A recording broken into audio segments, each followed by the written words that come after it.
Hello everyone, I'm currently here in Shin-Imamiya, which is right near the bustling downtown areas of Namba and Tennoji in Osaka.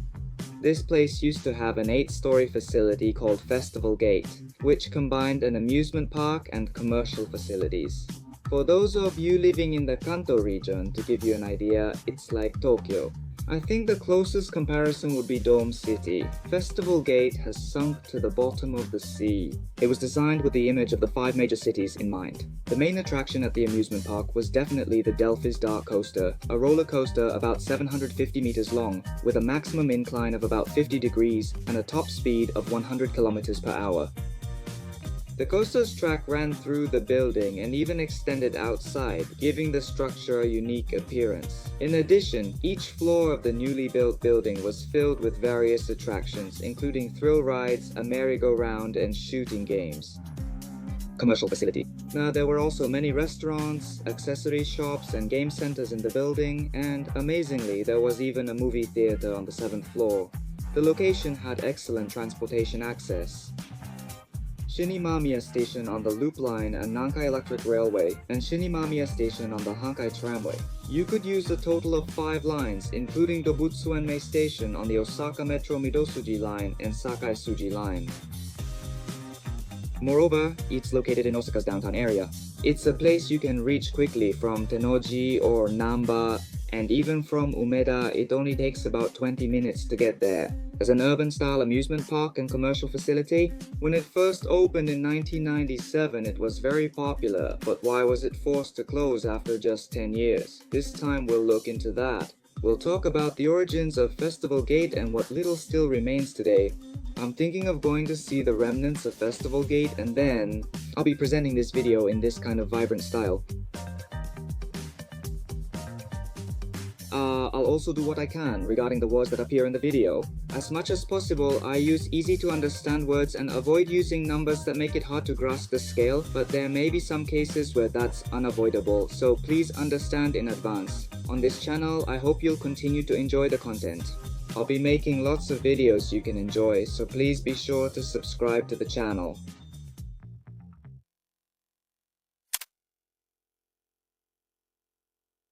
Festival Gate opens. Previously, there was a streetcar depot here for the Osaka Municipal Electric Railway. Amazingly, there were a total of 9 buildings, and the facility could accommodate as many as 340 streetcars. In 1969, the streetcars were discontinued, but 2 years earlier, in 1967, this depot was also closed down. Afterwards, the site was repurposed for facilities of the Osaka City Transportation Bureau and as a bus depot for Osaka City buses. For many years, it remained a vacant lot, and then, right in the middle of the bubble economy in 1989, a redevelopment plan for this land began. It was named the Osaka City Transportation Bureau Kasumicho Depot Site Development Project. In this plan, the site was first divided into 2 sections, A and B. Festival Gate was built on Section A. Japan Trust Bank, Toyo Trust Bank, Chuo Trust Bank, Mitsui Trust Bank.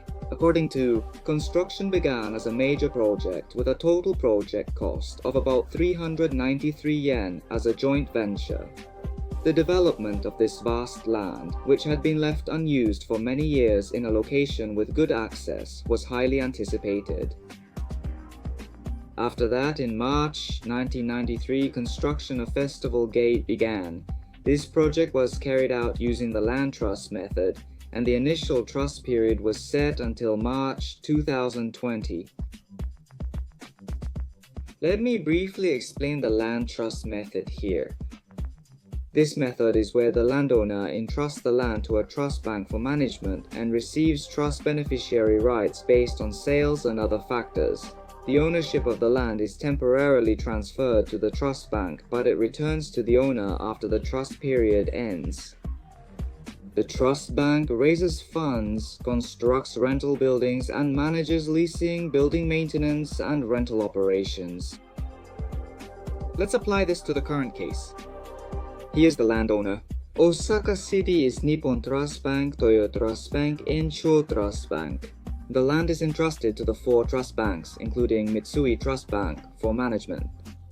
They tried to earn profits according to the sales of Festival Gate. As for the ownership of the land, it was temporarily transferred to the 4 trust banks, but the schedule was for it to return to Osaka City in March 2022 when the trust period ended. The trust banks raised funds, constructed Festival Gate, handled leasing, managed the building, and operated the rental business. In the case of Festival Gate, a new operating company called Festival Gate Kowas Ileniti was established using the third sector method.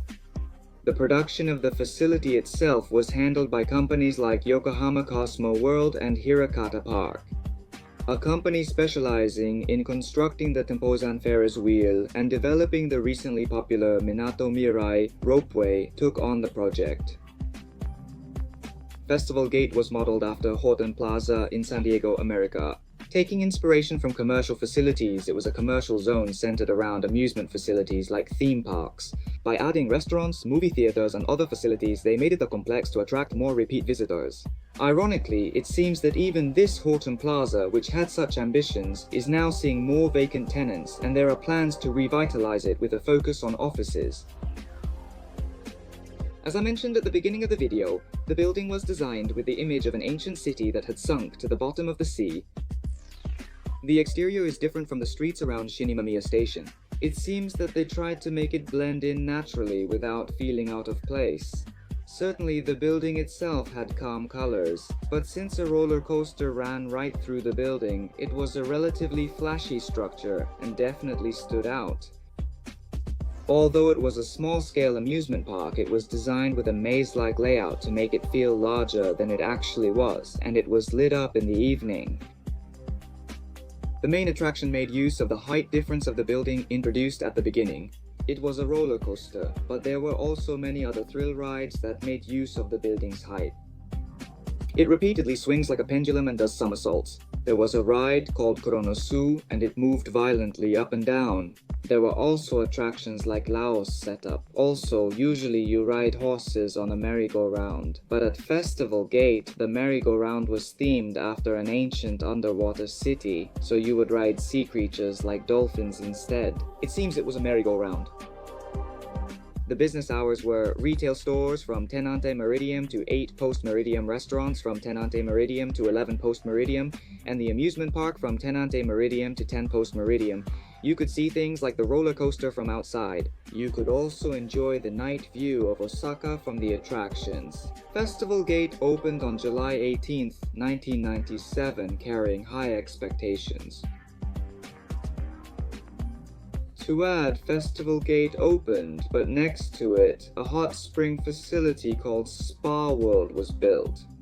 Spa World also opened on July 18, 1997, the same day as Festival Gate. There was a connecting passage between the two facilities, allowing people to go back and forth between them. Spa World is still in operation today, and in July 2023, it underwent a major renovation, making it one of the leading facilities in the Kansai region.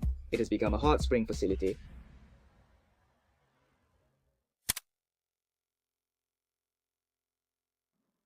Festival Gate opened with great excitement. The flashy building attracted attention.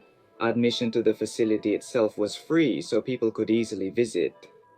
It was a huge success. In its first year of operation, 1997, it recorded 8.31 million visitors. However, the following year, in 1998, the economic downturn that affected all of Asia caused business to lose momentum quickly. Since 2001, it has maintained a remarkable ability to attract customers in Japan. The opening of Universal Studios Japan and the declining birth rate caused a significant decrease in the number of visitors. It was located in a convenient spot in front of the station, the tenants of Festival Gate. The rent was set at a very high price. Restaurants and other shops saw their sales decline compared to the high rent, and one after another, stores withdrew, leaving many vacant tenants. This led to a negative cycle where even fewer people came to the facility. 4 years after opening, the annual number of visitors dropped to about 3 million, less than half of the original 8.31 million. The people involved, wanting to do something about the situation, decided to try professional wrestling as a way to boost things. They also started renting out vacant tenant spaces to music and entertainment event companies, so events began to be held at Festival Gate. Since events weren't held every day, it didn't lead to a fundamental reform, so they brought in something new to the event management company. Unlike the tenants, who had been paying high rent from the beginning, the rent was very cheap. Of course, this caused resentment among the existing stores. Cracks have also formed in the trust between the management and the existing stores. Finally, in February 2004, 3 of the original Shintaku banks announced their withdrawal from the project. The operating company Festival Gate Corporation went bankrupt, and out of the total negative balance of 380 million yen, Osaka City ended up bearing 200 million yen. That happened just 6.5 years after it opened in July 1997. Simply averaging it out over a year, the deficit was 60 million yen per year. The fact that such a huge deficit was incurred in such a short period of operation shows how overly optimistic the construction outlook was. We were able to do this, and now we've come this far. There are about 3 main causes that can be cited up to this point. First, the facility is characterized by being a combination of an amusement park and a commercial complex. It was marketed as a facility that combined an amusement park and a commercial complex, but it ended up giving customers a vague impression of not being clearly one or the other. The amusement park and the commercial complex couldn't create a synergistic effect, so visitors who came out of curiosity quickly got bored and felt that going once was enough. The second issue is the lack of variety in the attractions. A continues to generate buzz by regularly introducing new areas and attractions, like the Harry Potter area and the Super Nintendo World area. Festival Gate had difficulty building or renovating large-scale attractions. As you all already know, that's because the attractions were placed inside an 8-story building.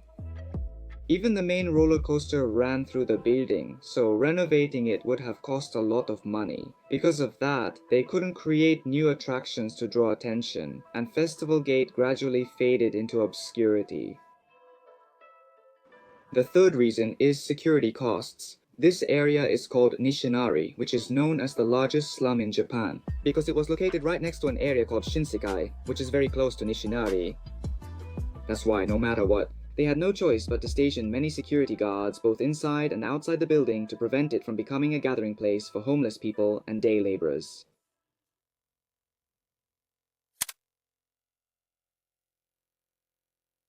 Even after going bankrupt in February 2004, Festival Gate continued to operate on a small scale while searching for a new path. According to the plan, the operating team would move to Oryx without demolishing the building. It was also scheduled to fully open as the Osaka City Transportation Museum in April 2005. However, the fire resistance of the building floors, the overhead wires, and the subway cars, they were not strong enough to withstand the weight of both, so they needed to be able to support the weight. There were even some ridiculous ideas like going out of their way to make lightweight replicas for display, which was just unrealistic. On top of that, during the complete renovation, negotiations with the stores that were still operating inside broke down. In the end, everything seemed hopeless. Oryx announced their withdrawal and the renovation plans were scrapped. In January 2007, Osaka proposed a plan for Festival Gate's use. They decided to solicit proposals through a competitive bidding process. This included proposals from organizations that originally occupied Festival Gate. It was determined that all 5 proposals lacked practicality. In May of the same year, they were rejected, and as a result, it was decided to sell to the private sector. The tenants who were still occupying the building were notified to vacate by July. There were many twists and turns after the decision was made to sell Festival Gate to the private sector. As of 2007, the appraised value of Festival Gate was about 800 million yen compared to the total project cost of 39.3 billion yen. However, in the auction held in 2008, a government-affiliated company won the bid for 2.6 billion yen. It was announced that the building would not be demolished and would be used as it is. The contract was never finalized, and on May 14, Osaka City won the bid. We will abandon the contract with the company. After that, the dispute between the company and Osaka City escalated to a court case, and as a result, Osaka City won. In the auction held on January 30, 2009, the following year, only Maruhan, a pachinko parlor operator, participated. They won the bid for 142 million yen. Festival Gate was demolished. They built a new two-story building with an initial project cost of 5.5 billion yen, with a bowling alley at its center. They aimed to open it as the Tsuten Gate, a sports amusement facility, by 2013. In April 2013, they changed the plan to a 4-story building. They announced that the theme park would open in the fall of 2014. However, the plan was reconsidered due to worsening Japan-China relations. It was decided to build a 2-story commercial facility with Don Quixote as the main tenant. On December 30, 2014, the Marufan Pachinko Parlor opened ahead of schedule. Later, on February 27, 2015, everyone's favorite Don Quixote opened on the 2nd floor of Marufa, and that's how it is today, right here. This is the former site of Festival Gate.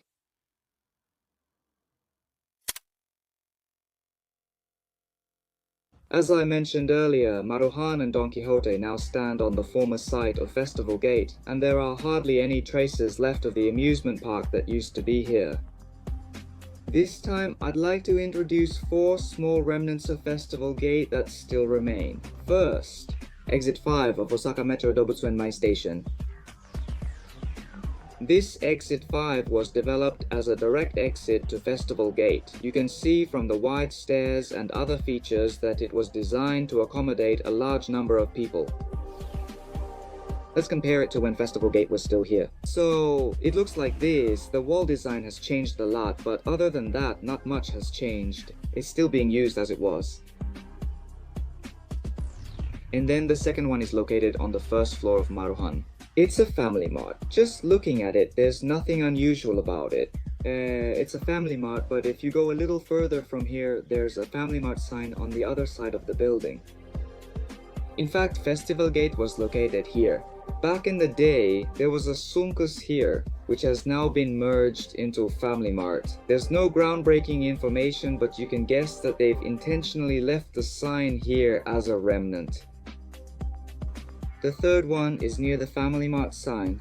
I'm using a street view image for the phone booth, but can you see that it says in front of Festival Gate on this phone booth? This phone booth is the only structure where the words Festival Gate still remain. Since phone booths themselves are becoming rare these days, we don't know how long this one will remain. So if you're interested, I recommend going to see it as soon as possible. And finally, the 4th one is at Spa World, so let's go check out the neighboring Spa World. Just go down the stairs from this long corridor. It's directly connected in a straight line to Tsutenkaku, the symbol of Osaka. You can feel the remnants of Festival Gate at the midpoint of this corridor. This wall is gone. This place used to be a connecting passage where you could go back and forth between Festival Gate and Spa World. Now, it's a passageway connecting to the Maruhan Don Quixote parking lot. Comparing it to the old photos, that's how it looks now. The walls and pillars from when Festival Gate was here are completely gone. Those 4 things are the remaining traces of Festival Gate that still exist as of 2023. It closed down after 10 years. I have to say that Festival Gate ended up being a failure. The nearby Spa World also experienced positive effects from the opening. At that time, Shinsekai, where Nishinari and Tsutenkaku are located, the area was said to have a bad reputation, dangerous, scary, and dirty, so young people stayed away from the city. Festival Gate was like that. It succeeded in attracting young people to the city and completely changed the city's image. The public's image of Nishinari and Shinsekai hasn't changed even now, but they have become tourist spots visited by many foreign tourists. Honestly, I wonder what would have happened if Festival Gate had remained without being demolished in modern times. Maybe things would have been different. I think it's possible that Festival Gate opened too early for its time. That's all about Festival Gate. If you enjoyed this video, please subscribe to the channel and give it a like. See you in the next video.